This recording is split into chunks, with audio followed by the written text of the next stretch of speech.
Got Scott McDonald with us on the football show. How much do you not like being asked about Helicopter Sunday? It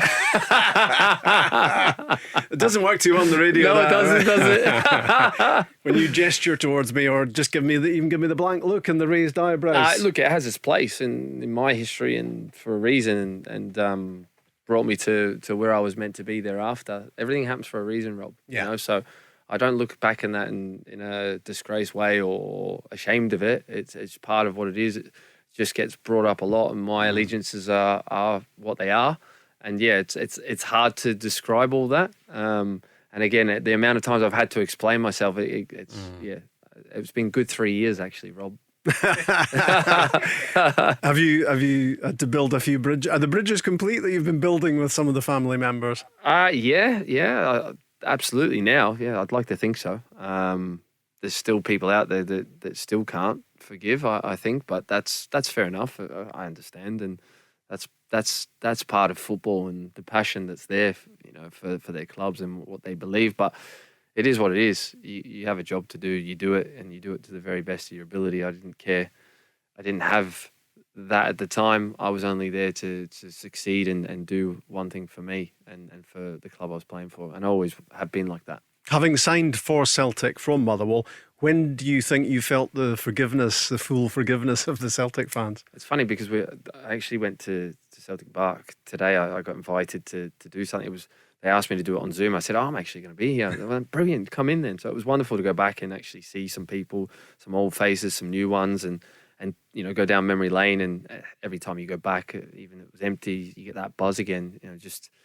It's being on the turf, not that you're allowed on it, but just beside it and just seeing, the club and then talking about those big games. And you asked that question, probably I'd have to say, look, I scored my first goal was in the European qualification round against Spartak Moscow. That was huge. Obviously, get monkey off your back score. But I think where it all came to fruition was probably the goal against AC Milan, because people start talking about you for that reason rather than other reasons. And finally now you're at peace and people start to believe that you belong there as well, and you can move on and start being the player that you want to be for that club and trying to build memories and bridges. Do you think you might be back there at some point? I don't know.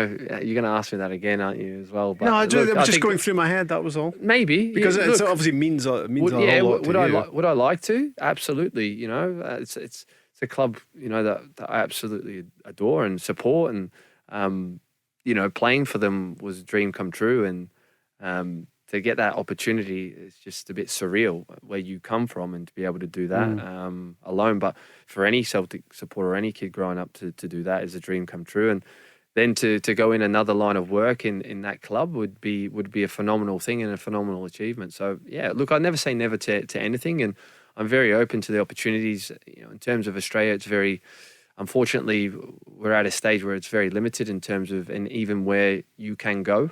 Even if you do bring success, it's kind of, we look at Ange and you look at Kevin Muscat, you have to move abroad to be able to go and pursue and get better and learn things and improve and try and go up the ladder.